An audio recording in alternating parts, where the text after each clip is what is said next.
ٹوپیاں رکھی ہوتی ہیں پلاسٹک کی ہوں یا دوسری، اس حوالے سے؟ یا نہیں، زمین آسمان کا فرق ہے جی. پلاسٹک کی تو ٹوپیاں جو ہیں وہ تو ایک سمجھ لیں ایک بندے کو جوکر بنانے کے لیے.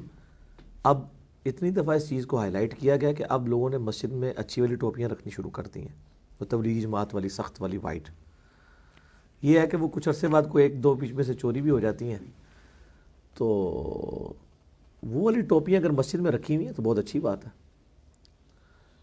انڈونیشیا ملیشیا کے اندر تو ایون انہوں نے مسجد میں تہمد رکھی ہوئی ہیں، باہر سے لوگ آتے ہیں تہمد باندھ کے نماز پڑھتے ہیں. عورتوں والی سائڈ پہ بھی انہوں نے تہمدیں رکھی ہوئی ہیں، اسکرٹس میں عورتیں آ رہی ہیں تہمد باندھ کے نماز پڑھتی ہیں، پورا پورا برقع رکھا ہوا ہے پہننے کے لیے. تو اس طرح لوگوں کو اگر فیسیلیٹیٹ کیا ہوا ہے کسی نے تو اس میں مطلب اچھی بات ہے. یہ بدعت میں تو نہیں آئیں گی چیزیں؟ یہ نہیں، بدعت نہیں آئیں گی. کیوں بدعت آئیں گی؟ یہ فیسیلیٹیٹ آپ نے کیا نا. وہ تو مسجد میں اگر کسی نے واش روم کے لیے چپلیں لادا رکھ دی ہیں تو آپ کہ جی قرآن حدیث سے ثبوت دیں کہ اپنی چپلیں بندہ جو ہے وہ گھر سے لے کے آئے کہ یہ عملی استعمال کرے. فیسیلیٹیٹ کیا نا. ریسنٹلی ایک کلپ بڑا چڑھا ہوا ہے نا کہ ایک بریلوی مکتب فکر کے ایک عالم ہیں، انہوں نے ان کا کلپ بڑا مشہور ہوا ہے. وہ کہتے ہیں کہ جی کہ ٹوپی اگر آپ نے اس قسم کی پہننی ہے نا تو اس سے بہتر ہے کہ بغیر پڑھے نماز پڑھ لیں. نہیں، وہ تو میں نے بتایا کہ احمد بریلوی صاحب کا فتویٰ ہے اگر کسی کو ننگے سر نماز پڑھنے میں مزہ آتا ہے تو وہ ننگے سر پڑھے. تو انہوں نے اس سے بڑی بات کی ہے. لیکن یہ کوئی دین کی خدمت نہیں ہو رہی ہے. لوگوں کو سنت کی ترغیب دلانی چاہیے بجائے کہ ٹوپی دے اندر ہی پوری مصیبت ڈال دی ہے. ٹوپی نہ پہننے والے جو ہیں وہ ٹوپی کے دشمن بنے ہوئے ہیں، ٹوپی پہننے والے جو ہیں لوگوں کو زبردستی پہنانے پہ تلے ہوئے ہیں. دونوں ایکسٹریم کے اوپر ہیں. میں تو اہل حدیث کے ساتھ ایگری نہیں کرتا ہوں اس مسئلے میں. سخت رویہ ان کا.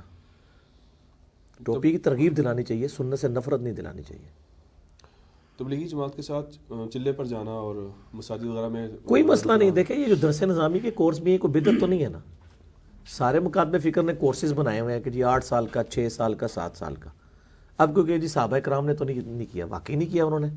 لیکن اس کی بنیاد کے اوپر آپ لوگوں کے اوپر بدعت کے فتوے تو نہیں لگائیں گے. کوئی نہ کوئی تو مینیجریل ایشوز کے لیے کرنا ہی پڑے گا نا. تو چلا لگاتے ہیں وہ یا 3 دن یا 4 مہینے لگاتے ہیں، 7 مہینے بھی ہیں، سال بھی ہیں. ہمیں اختلاف ان کی تعلیمات کے ساتھ ہے کہ اس میں قرآن و سنت سکھائیں بجائے اپنے بزرگوں کی کتابیں پڑھ کے. اس سے آپ اختلاف رائے رکھ سکتے ہیں.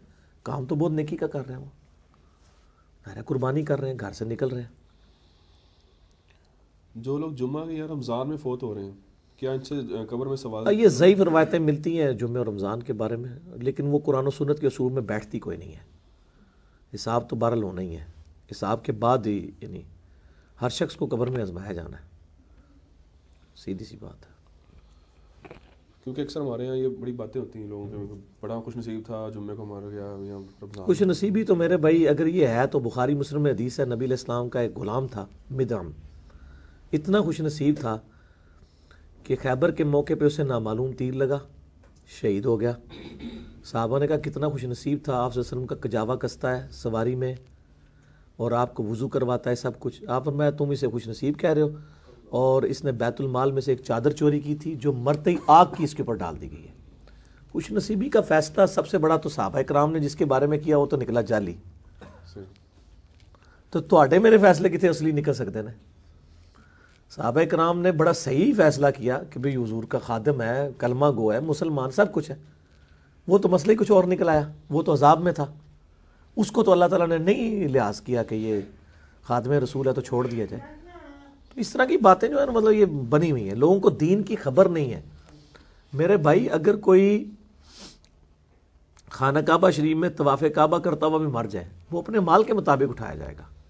اس کی یہ چیز اس کے اعمال کی مطلب وہ اگر یہ چیز ہو تو نبی علیہ السلام کئی بار مقروض کا جنازہ لایا گیا بخاری مسلم میں حدیث ہے. آپ نے فرمایا میں نہیں پڑھتا، قرض ادا کرو اس کا.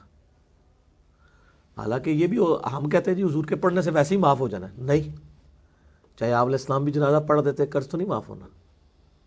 تو یہ لوگوں نے خود سے ہی دین بنایا ہوا ہے. یہ دین کا مزاج ہی نہیں ہے. اسی لیے میں کہتا ہوں کہ لوگوں نے دین کا مزاج سمجھا ہی نہیں ہے. دین میں یہ چیزیں نہیں ہیں جو لوگوں نے سمجھی ہوئی. ادھر تو میرے بھائی ننگی تلوار ہے.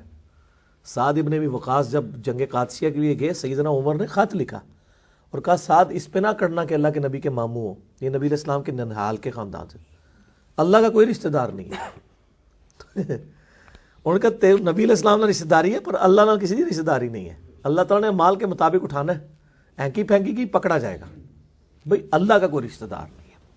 بخاری مسلم میں حدیث ہے میری بیٹی فاطمہ میرے مال میں سے جو لینا ہے لے لے، اگر اللہ نے پکڑ لیا میں تجھے چھڑا نہیں سکوں گا۔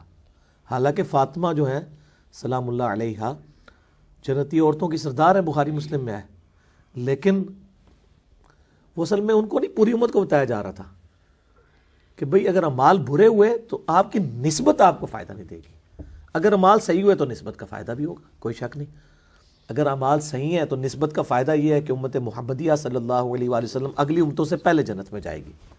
لیکن اگر کوئی کہ میں ہے حضور دا غلام ہاں تو جب تک میں جنت نہیں بڑھنا ادو تک کوئی اور نیک کسی نبی کا امتی جنت میں نہیں جا سکتا، تو یہ تو نہیں ہوگا۔